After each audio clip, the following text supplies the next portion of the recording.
ஆசிரியப்பட்ட மனமகிழ்ச்சி காலை ஆராதனைக்காக நன்றி செலுகிறோம். இதனாலே நாள் ஆராதனையை பொருட்படுத்தும்படியாக நாங்கள் செபிக்கிறோம். ஆரம்பம் முடியவர்களுடைய பிரசன்னத்தினாலும் மகிமையினால் ஆண்டவரே அபிஷேகத்தை வழிநடத்தும்படியாக நாங்கள் செபிக்கிறோம். பாடல் ஆராதனை இயேசு நாமம் மயப்படுவதாக. தேவனுடைய வார்த்தைகளோடு ஒரு வார்த்தை நீர் பேசும்படியாக நாங்கள் செபிக்கிறோம். நாட்களே எங்களுக்கு வேண்டிய மன்னாவை கொடுத்து எங்களை பலப்படுத்துவீராக. ஆண்டவரே உமக்கே நாங்கள் துதியும் கனமும் மகிமையும் மேன்மையும் வல்லமை சொல்லுகிறோம். கிறிஸ்து நாமத்தில் வேண்டி கேட்டுக்கொள்கிறோம் பிதாவே, ஆமென்.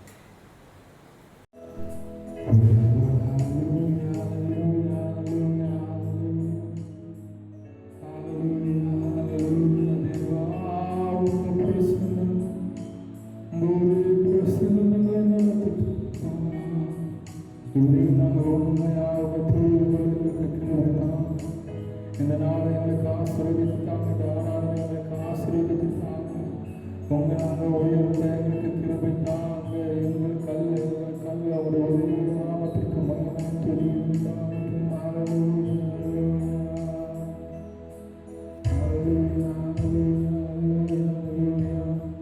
உண்மை நினைக்கும் போதெல்லாம் நெஞ்சு மகிழ்வையாக என்று பாடுவோம்.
அதிகாலையில் திருமுகம் தேடி அர்ப்பணித்தேன் ஐயா. ஆராதனை ஸ்துதி ஸ்தோத்திரம் பாடல்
ஏசாயாவின் புஸ்தகம் 48ஆம் அதிகாரம் 17ஆம் வசனத்தை நாம் வாசிக்கலாம்.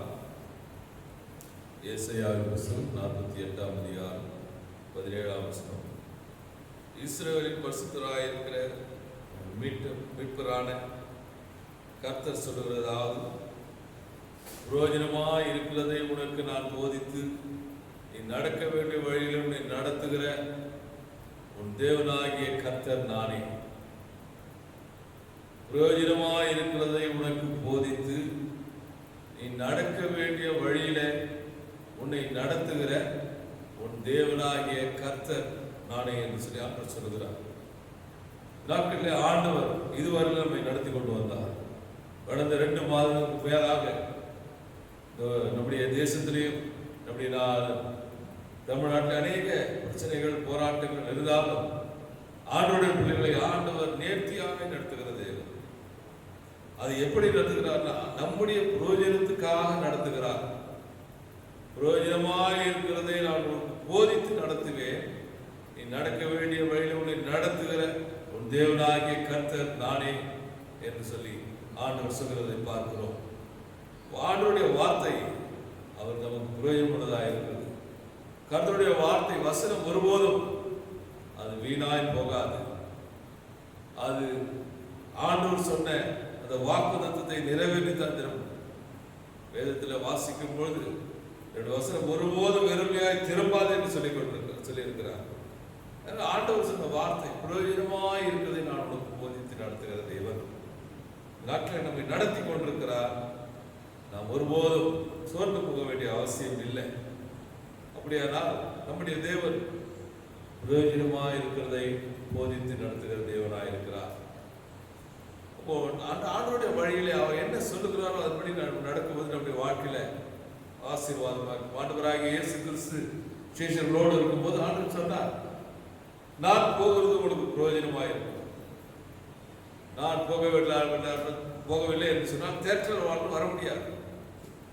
அதனால் நான் போகிறது உங்களுக்கு பிரயோஜனமாயிருக்கும். ஆண்டவர் எது செய்தாலும் நம்ம தம்முடைய பிள்ளைகளுக்கு நன்மையானது தான் செய்வார். பிரயோஜனமாக இருக்கிறது அந்த பிள்ளைகளுக்கு என்ன வேணும் ஆண்டவர் தெரியும். உலகத்தின் தாபனைக்கே எல்லாம் எப்படி செய்யணும், தன் பிள்ளைகளுக்கு எப்படி நடத்தணும், இப்படியா இப்போ அவனை நாம் யோசிக்கிறோம். ஆனால் நம்மை உண்டாக்கின பரமதகப்பனாகிய ஆண்டவராகிய இயேசு கிறிஸ்து பிரயோஜனமாக இருக்கிறதை உனக்கு போதித்து நீ நடக்க வேண்டிய வழியிலே உன்னை நடத்துகிற ஒரு தேவனாய் கர்த்தர். சில வேளையிலே ஆண்டவர் சிக்ஷித்து நடத்துவார், சில வேளையிலே போதித்து கண்டித்து நடத்துவார், சில வேளையில உணர்த்து நடத்துவார், சில வேளையிலே தேவனுடைய தண்டனையே கிடைக்கும்.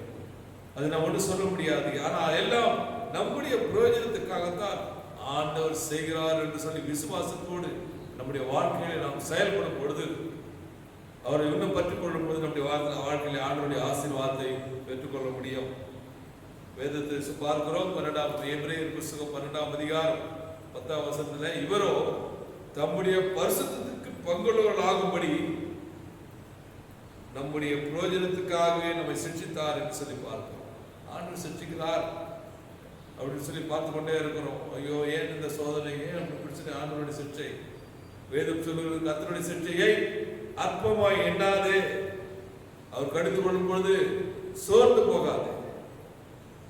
கர்த்தருடைய சிக்ஷை எல்லாத்துக்கும் நன்மைக்காக தான். இது சில வேளையில அனுமதிக்கிறார், தேவன் நம்முடைய வாழ்க்கையில் செய்கிறார். அப்படியானா பிரயோஜனமாக இருக்கும்படி, உனக்கு நன்மை உண்டாக்கும் பொழுது, உன் தேவைகளை சந்திக்கும்படியாய், அது நமக்கு அது ஒருவேளை நம்முடைய பார்வையில அது ஏன் இப்படி சொல்லி நாம் சொல்லிக் கொண்டிருக்கலாம்.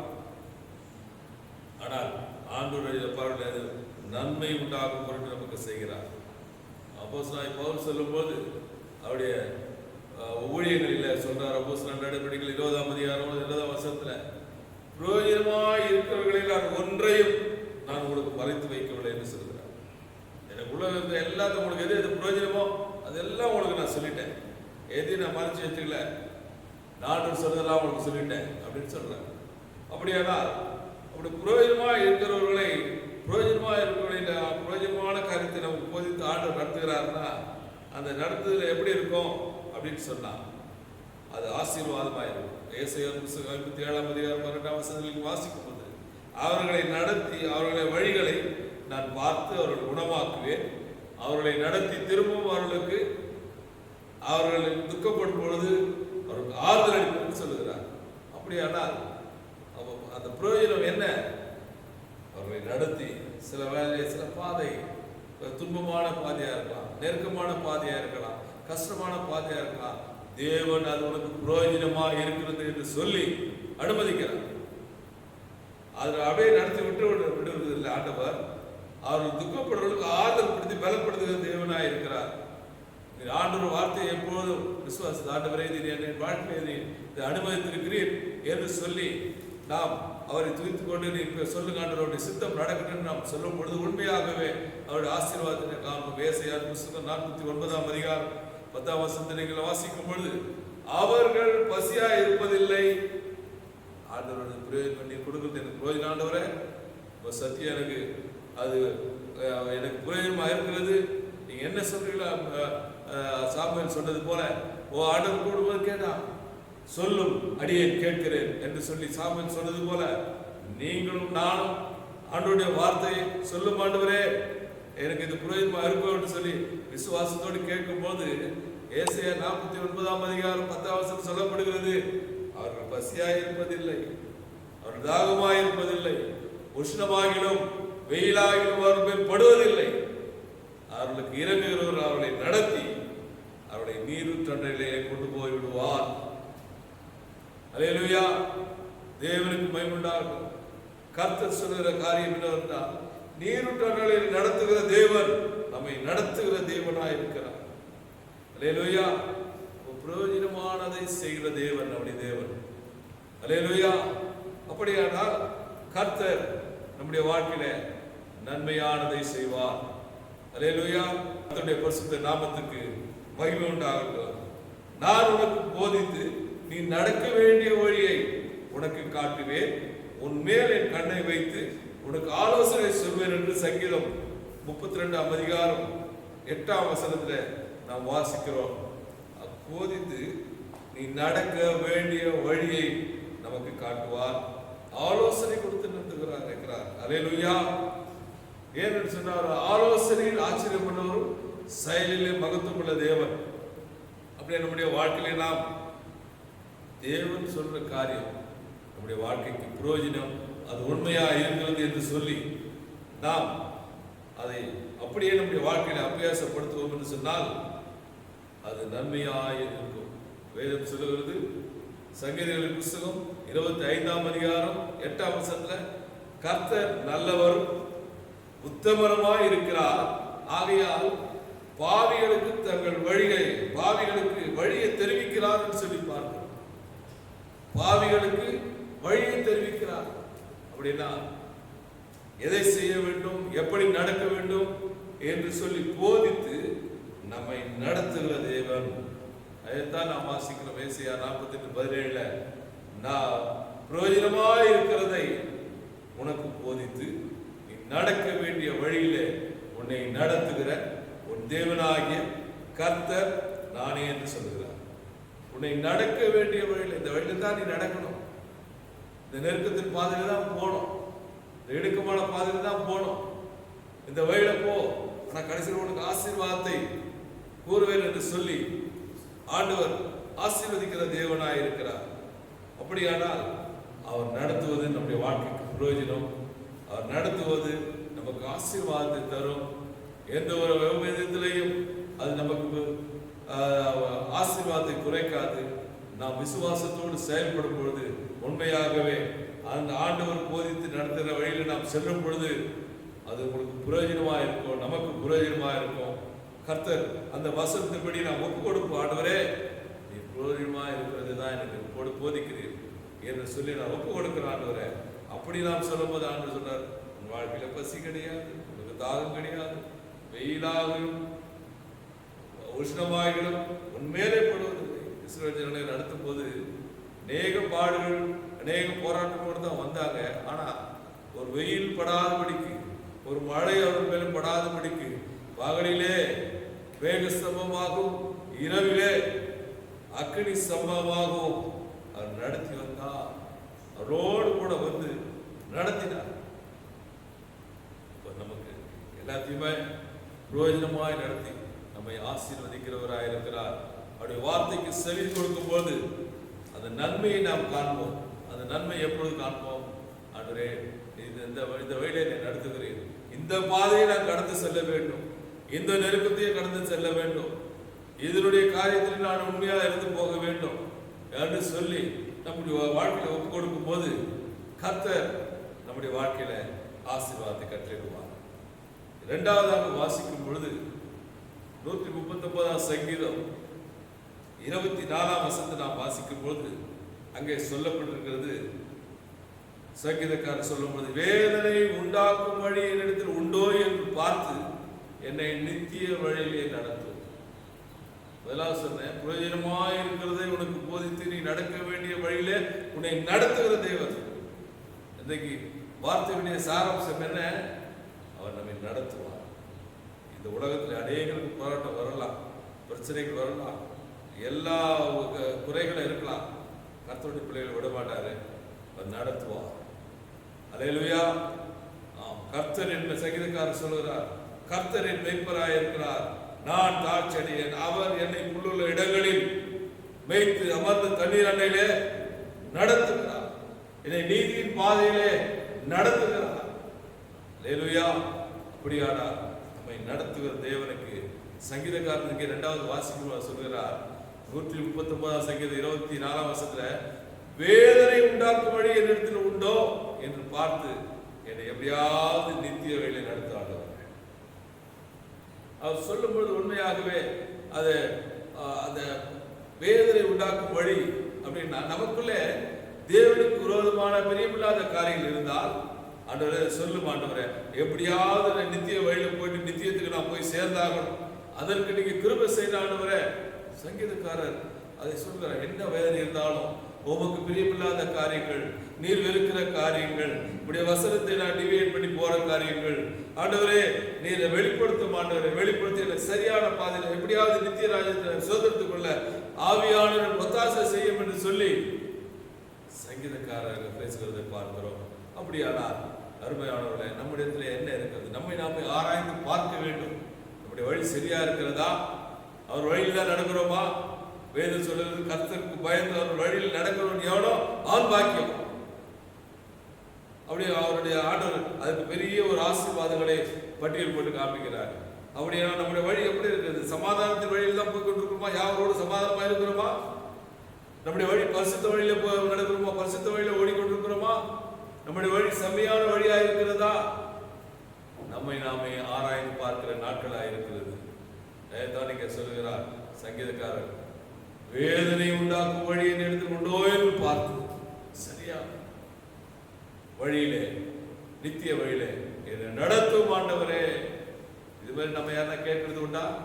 இல்லை, நாம பார்க்க போறோம், நம்ம வேண்டாம் செய்யறோம். ஆண்டவரே வேதனை உண்டாக்கும் வழி, உண்மை துக்கப்படுத்துகிற வழி நான் நடக்கிறேன்னா அது உடனே சொல்லிடுங்க ஆண்டவரே, நான் நித்தியத்துக்கு போகணும் ஆண்டவரே அப்படின்னு சொல்லி உணர்ந்தவர்களாய் மனசாட்சியோடு இந்த சங்கீதக்காரர் சொல்லுவதை நம்ம பார்க்கிறோம். நம்முடைய வாழ்க்கையில இப்படிப்பட்ட ஒரு கேள்வி நம்முடைய வாழ்க்கையில் இருக்க வேண்டும். ஆண்டவருக்கு வேதனை உண்டாக்குற காரியம் நம்ம நடக்கிறோமா, செய்யறோமா? சிந்திக்க வேண்டும். தேவனுடைய ஆசீர்வாதத்தை நித்தியத்துக்கு போறேன்னா பரிசுத்தமா இருக்கிறவங்கள தான் கொண்டு போய் சேர்ப்பார். ஆண்டவருக்கு பிரியமில்லாத வேதனை உண்டாக்க வழிதுக்கெல்லாம் போயிட்டு நானும் கிறிஸ்தவன் தான், நானும் ரட்சிக்கப்பட்டேன் அப்படின்னு சொன்னா அங்க கிடையாது. அதுக்காக தான் சங்கீதக்காரர் சொல்றார், ஆண்டவரே ஆண்டவரே ஆண்டவரே கிருபை செய்யும், வேதனை உண்டாக்க வழி ஏதாவது இருந்தா சொல்லுங்க ஆண்டவரே. கொலோசியர் புத்தகம் 1ஆம் அதிகாரம் 17ஆம் வசனத்தில் வாசிக்கும் போது, வார்த்தையினாலாவது கிரியையினாலாவது நீங்கள் எதை செய்தாலும் அதையெல்லாம் கர்த்தராகிய இயேசு கிறிஸ்து நாமத்தினால செய்து அவர் முன்னிலையாக பிதாவாகிய தேவனை சோதரிக்கிறேன். நம்முடைய வார்த்தை எப்படி இருக்கிறது? நம்முடைய கிரியை எப்படி இருக்கிறது? எதை செய்தாலும் இயேசுவின் நாமத்தில் அவருக்கு பிரியமானதை செய்து ஆண்டவரை சோதரிக்க வேண்டும். எந்த காரியம் செய்தாலும் இயேசு நாம மகிமைப்படுவான்னு நம்ம யோசிக்கணும்.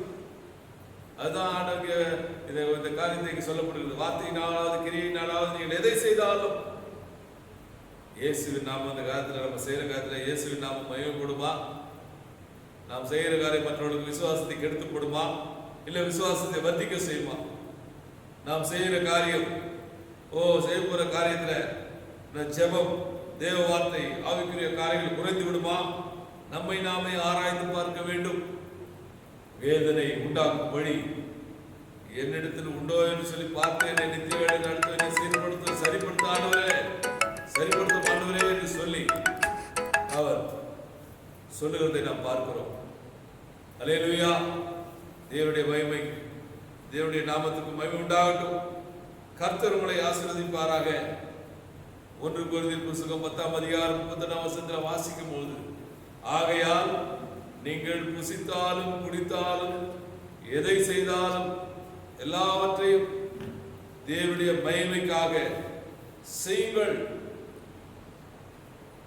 நீங்கள் புசித்தாலும் குடித்தாலும் எதை செய்தாலும் தேவனுடைய மகிமைக்காக செய்யுங்கள் என்று சொல்லி ஆண்டவர் சொல்லுகிறார். அப்படின்னா நம்முடைய வாழ்க்கையில வேதனை உண்டாக்குற வழி இருக்குதா?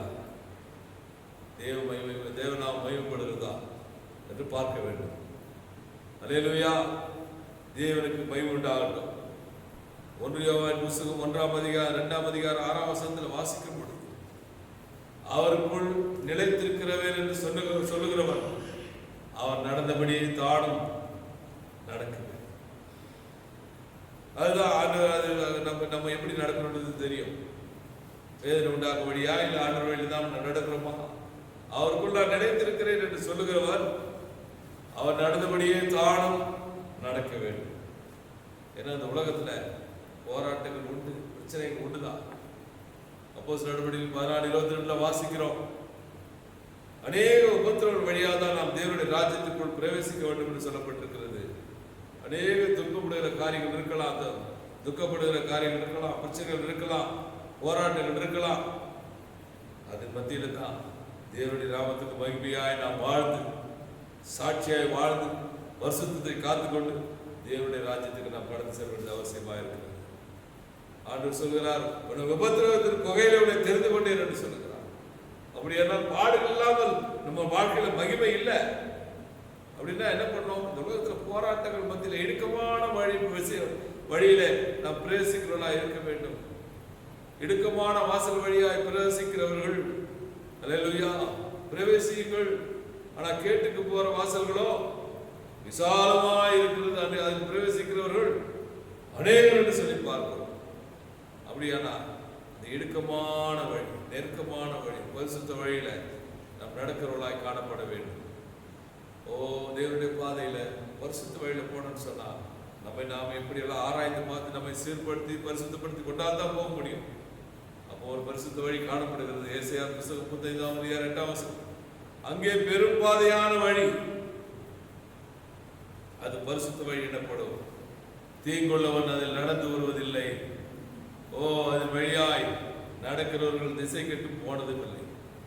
அப்படியானால் அருமையானவர்களே, நம்முடைய வாழ்க்கையில தேவன் நடத்துகிற வழியில மட்டுமாய் நடத்தி கொண்டிருக்கிறார். அவருக்கு நன்றி உள்ளவர்களாக நாம் இருக்கிறோமா? நம்மை நாமே ஆராய்ந்து பார்த்து நாம் தேவனை மகிமைப்படுத்துகிறவர்களாக இருக்க வேண்டும்.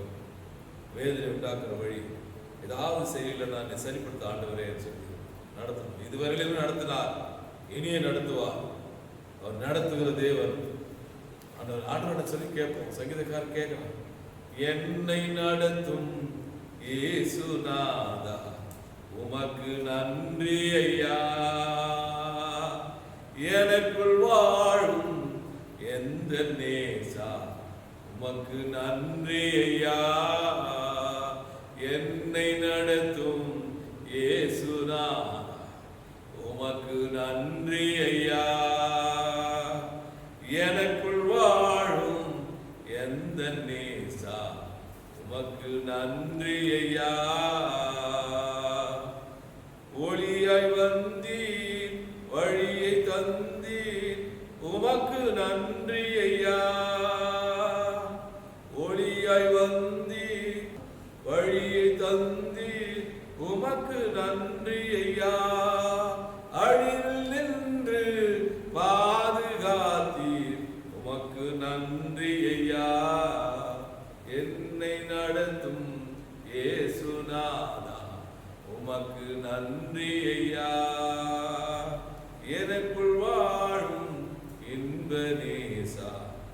உமக்கு நன்றி ஐயா. அல்லேலூயா. கர்த்தர் உங்களை ஆசீர்வதிப்பாராக. தேவனுடைய நாமத்துக்கு மகிமையாகட்டும்.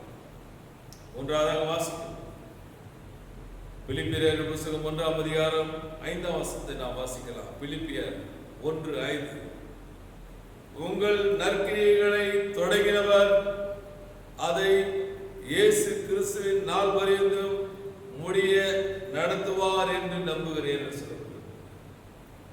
உங்களின் நற்கிரியைகளை தொடங்கினவர் அதை இயேசு கிறிஸ்துவின் நாள் மட்டும் முடிய நடத்துவார். அப்படியானால் நம்முடைய ஆண்டவர் நம் நற்கிரியைகளை தொடங்கி இருக்கிறார். அது எதுவில் நடத்துவாரா? அல்லேலூயா. இயேசு கிறிஸ்துவின் நாள் பரியந்தம் கர்த்தருடைய வருகை மட்டும் நம்மை நடத்துகிறவராய் இருக்கிறார். நற்கிரியைகளை செய்திருக்கிறார். நன்மையான காரியங்களை செய்கிறார். நமக்கு ஒரு நன்மையான காரியங்கள் வரணும்னு சொன்னது ஆண்டவரிடத்தில் தான் வரணும். யாக்கோபின் புத்தகம் 1ஆம் அதிகாரம் 17ஆம் வசனத்தில் வாசிக்கும் பொழுது நன்மையான எந்த ஈவும் பூரணமான எந்த வரமும் மரத்திலிருந்து உண்டாகி ஜோதிகளின் பிதாவிடத்தில் இறங்கி வருகிறது. அவரிடத்தில் யாதொரு மாறுதலும் இல்லை, யாதொரு வேற்றுமையிலும் நிழலும் இல்லை என்று சொல்லப்பட்டிருக்கிறது. அப்படியானால் தேவனுடைய ஆசீர்வாதத்தை பெற்றுக்கொள்ள முடியாது. பரத்திலிருந்து வருகிற நன்மை, அது நன்மையினாலே நம்மை நிரப்பி இயேசுவின் வருகையினால் மட்டும் உங்களை ஆசீர்வதிக்க வல்லவராய் இருக்கிறார். அப்ப நாம் என்ன செய்ய வேண்டும்? நற்கிரியைகளை சேர்வர்களாய் இருக்க வேண்டும். மத்தேயு சுவிசேஷம் 5ஆம் அதிகாரம் 16ஆம் வசனத்தில் நாம் வாசிக்கும் போது, மத்தேயு சுவிசேஷம் 5ஆம் அதிகாரம் 16ஆம் வசனத்தில் வாசிக்கும் போது, உங்கள் வெளிச்சம் இவ்விதமாய் மனுஷர் உங்கள் நற்கிரியைகளை கண்டு பரலோகத்தில் இருக்கிற உங்கள் பிதாவை மகிமைப்படுத்தும்படி உங்கள் வெளிச்சம் அவர்களுக்கு முன்பாக பிரகாசிக்க கடவுது என்று சொல்லப்பட்டிருக்கிறது. அல்லேலூயா. ஆண்டவராகிய இயேசு கிறிஸ்து அந்த மலைப்பிரசங்கத்தில் சொல்லப்படுது, இவ்விதமாய் மனுஷன் உங்கள் நற்கிரியைகளை கண்டு பரலோகத்தில் இருக்கிற உங்கள் பிதாவை மகிமைப்படுத்தும்படி உங்கள் வெளிச்சம் அவர்களுக்கு முன்பாக பிரகாசிக்க கடவுது. அப்ப நம்முடைய நற்கிரியைகளை செய்து புறஜாதிகளுக்கு முன்பதாக நாம் ஆண்டவருடைய நாமத்தை மகிமைப்படுத்துவர்களாக இருக்க வேண்டும். இதானாக சொல்லப்பட்டிருக்கிறது. அப்படியானால் எவ்விதத்திலையும் வாழ்க்கையில நற்கிரியைகள் செய்து வருகையில் நாம் எப்படியாவது எடுத்துக்கொள்ளப்பட வேண்டும். அதற்கு நாம் ஆயத்தமாக வேண்டும். எபிரேயர் 10:24 பார்க்கிறோம். மேலும் அன்புக்கும் நற்கிரியைகளுக்கும் நாம் ஏவப்படும்படி ஒருவரை கவனித்து சபை கூடுதலை சிலர் விட்டு விடுகிறபடி நீங்கள் விட்டு விடாமல் என்று சொல்லப்பட்டிருக்கிறது. அப்படின்னா அன்புக்கும் நற்கிரியைகளுக்கும் நாம் ஏவப்படணும். நற்கிரியைகளை செய்து எப்படியாவது நன்மையான காரியங்களை செய்து பரலோக ராஜ்யத்துக்கு போய் ஆகணும். தீத்துவின் புத்தகம் 2ஆம் அதிகாரம் 7ஆம் வசனத்தில் வாசிக்கும் பொழுது, நீயோ எல்லாவற்றிலும் உன்னை நற்கிரியைகளுக்கு மாதிரியாக காண்பிக்க வேண்டும் என்று சொல்லப்பட்டிருக்கிறது. அப்படியானால் நாம் நற்கிரியைகளை செய்து பரலோக ராஜ்யத்துக்கு போய் சொந்தத்துக் கொள்ளணும். அதை கர்த்தர் நடத்துவார். அதை முற்றுமுடிய நடத்துவார். உங்கள் நற்கிரியைகளை தொடங்கினவர், நீங்கள் செய்யப்படியாக உங்களை ஆயத்தப்படுத்தி தொடங்கினவர் இயேசு கிறிஸ்துவின் நாள் வரைந்து உங்களை நடத்த வல்லவராக இருக்கிறார். மரணம் வரைந்து நடத்துவார். அல்லேலூயா. மரணம் வரைந்து நடத்துவார். ஏதோ கொஞ்ச நாள் இல்லை, பாதி நாட்கள் அல்ல, மரண பரியந்தம். ஒருவேளை வருகை இருக்கப்படால் வருகையின் போது வரைந்தவர் நம்மை நடத்துவோம். நாம் உயிரோடு வருகை மறந்தோம் இல்லை, நம்முடைய வாழ்க்கையிலே குறிப்பிட்ட நாள் தான் நம்முடைய வாழ்க்கையிலே ஆயுசு நாட்கள் மரண வரைந்து நடத்துவார். அப்படியானால் நம்முடைய நற்கிரியைகள் அவசியமாக இருக்கிறது. 1 பேர் புத்தகம் 2ஆம் அதிகாரம் 2ஆம் வசனத்தை வாசிக்கும் பொழுது, புறஜாதிகள் உங்கள் நற்கிரியைகளை கண்டு தேவனை மகிமைப்படுத்தும்படி, புறஜாதிகள் உங்கள் நற்கிரியைகளை கண்டு தேவனை மகிமைப்படுத்தும்படிக்கு நீங்கள் அவர்களுக்குள் நல் நடக்கிறவர்களாய் நடந்து கொள்ளுங்கள். அல்லேலூயா. அவருக்கு முன்பாக நாம் என்ன எப்படி இருக்கணுமா? நல் நடக்கிறவர்களாய் நடந்து கொள்ள வேண்டும். அப்படி நடக்கும்போது நம்ம எங்க கர்த்தருடைய வருகை நடத்துவார். துர்காரோட சிஷி இருந்தால் தபித்தாள் என்று பேர். அவள் தர்மங்களையும் நற்கிரியைகளையும் செய்து வந்தாள். அவள் மரித்து போனாள். ஆனாலும் அங்கே யோகா படத்துல பக்கத்துல பேதர் வந்திருக்கான்னு சொன்னாங்க. அந்த துர்காலை குளிப்பாட்டி கழுவில பேர் வீட்டில் வைத்து விட்டு பேதருக்கு ஆள் அனுப்பினார்கள். உடனே வர வேண்டும். எதுக்கு? அடக்கம் பண்றதுக்கா? இல்லை, பேதுரு வந்து ஜெபம் பண்ண சொல்லுங்க. அவன் உடனே வந்து அங்க இருக்கிற எல்லாரையும் வயதானவர்கள் எல்லாம் விதைகள் தூரம் அனுப்பிவிட்டு போய் தபித்தாலே எழுந்து சொன்ன பொழுது எழுந்தார். உண்மையாகவே அவள் எழுந்து உட்கார்ந்த நிமித்தம், உயிரோடு அடுத்த நிமித்தம் அநேகர் அங்கு ரட்சிக்கப்பட்டார்கள், விசுவாசத்தில் வளர்ந்தார்கள், விசுவாசித்தார்கள். ஏப்போ அந்த நற்கிரிகள் தான் அவள் உயிர்ப்பிக்கப்பட்டது. அந்த நற்கிரிகள் அவளை உயிரடைய செய்தது. அவள் இருக்கும் போது அந்த நல்ல நற்கிரிகளை செய்தார். அப்படின்னா அவளுடைய நற்கிரிகளை ஆண்டவர் தொடங்கிவிட்டார். முடிவு பருந்து நடத்துவார். கர்த்தருடைய நாள் மட்டும் கர்த்தர் நடத்துகிற தேவனாய் இருக்கிறார். நான்காவது பார்க்கும்போது கடைசியாக 58 ஏசாயா புத்தகம் 58 அதிகாரம் 11 வசனத்தை வாசிக்கும் பொழுது, கர்த்தர் நித்தம் உன்னை நடத்தி மகா வறட்சியான காலங்களில் உன் ஆத்துமாவை திருப்தியாக்கி உன் எலும்புகளை நிலமுள்ளதாக்குவார். நீ நீர்ப்பாய்ச்சான தோட்டத்தை போலவும் வற்றாத நீரூற்று போல இருப்பாய் என்று சொல்லி வேதத்தில் வாசிக்கிறோம். கர்த்தர் உன்னை நித்தம் நடத்துவார். வருகை மட்டும் நடத்துவார், அப்புறம் ரோஜனமானது போதித்து நடத்துவார், நித்திய வழி நடத்துவார். கர்த்தர் நித்தம் நடத்துவார். கடைசி மட்டும் நம்மை நடத்தி வழிநடத்துகிறார்கள். எப்படியா? நீ நீர்ப்பாய்ச்சலான தோட்டத்தை போலும் வற்றாத நீரூற்று போல இருக்கப்படி அவனை ஆசீர்வதிக்கிறார். அதற்கு என்ன சொல்லப்பட்டிருக்கிறது? அந்த ஆசீர்வாதத்தை நாம் பெற்றுக்கொள்ள வேண்டும் என்று சொன்னார்.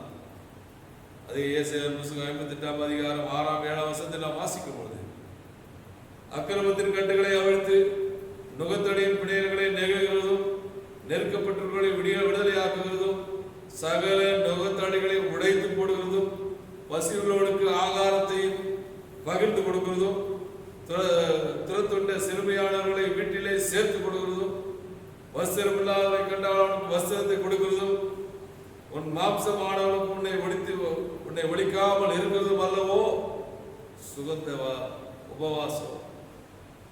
பெரிய ஒரு ஆசீர்வாதத்தை நான் பெற்றுக்கொண்ட இதை ஒரு வசனத்தை பார்த்தா அது 1 மணி நேரம் பேசலாம். கர்த்தர் நித்தம் உன்னை நடத்தவும். மகா வறட்சியான கால தேசத்துல பஞ்சம் வந்தாலும் சரி, ஆத்துமாவை திருப்தியாக்கி நெடுமலை நிலமுள்ளதாக்குவார். நீர்ப்பாய்ச்சலான தோட்டத்தை போல இருக்க வேண்டும் என்று சொன்னார். என்ன பண்ணணும்? அல்லேலூயா. கட்டுகளை அவிழ்க்க வேண்டும், நுகத்தடிகளை முறிக்க வேண்டும், நுகத்தடியின் பிழைகளை நிகழ பண்ண வேண்டும். அப்பதான் அந்த ஆசீர்வாதம் கிடைக்கும். சும்மா கிடைக்காது. ஒரு பரிசுத்த ஓய்வு நாளாய் ஆசரிக்க வேண்டும். அதை சீர்குலைக்காதபடிக்கு இந்த ஓய்வு நாளிலே, பரிசுத்த நாளிலே தேவனுக்கு கொடுக்கின்ற கடத்தை, தேவனுக்கு கொடுக்கின்ற மகிமையை கொடுத்து நாம் ஆசீர்வாதத்தை பெற்றுக்கொள்ள வேண்டும். இல்லைன்னு சொன்னா வறட்சியான காலத்தில் ஆசீர்வாதத்தை பெற்றுக்கொள்ள முடியாது. கட்டுகளை அவிழ்ப்பதும் நுகத்தடிகளை முடிக்கிறதும் நுகத்தடியின் பிழைகளை நிகழ பண்ணவும் பசிகளுக்கு ஆகாரத்தை கொடுக்கவும் சிறுமியானவனை கவனிக்கிறதுமா இருந்தா ஆண்டு சொல்வார், நீ நீர்ப்பாய்ச்சலான தோட்டம். அல்லேலூயா. 8-9 வசனத்தை வாசிக்கும் போது 8-9-10 அப்போதுதான் ஆண்டவர் சொல்கிறார், போல வெளிச்சம் எழுப்பி உன் சுகவாழ்வு சீக்கிரத்திலே துளிர்த்து உன் நீதி உனக்கு முன்னாலே செல்லும். கர்த்தருடைய மகிமை உன்னை பின்னாலே காக்கும். அப்பொழுது நீ கூப்பிடுவாய், கர்த்தர் மறுஉத்தரவு கொடுப்பார். நீ சத்தமிடுவாய், இதோ நான் இருக்கிறேன் என்று சொல்லுவார்.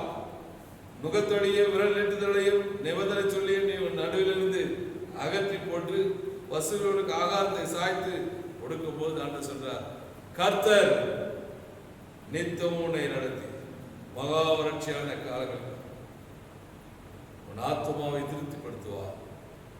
நீ நீர்ப்பாய்ச்சலான தோட்டத்தை போல பற்றாது நீரூற்றை போல இருப்பாய். நெடுமலை நிலமுள்ளதாக்கும். அல்லேலூயா, அல்லேலூயா.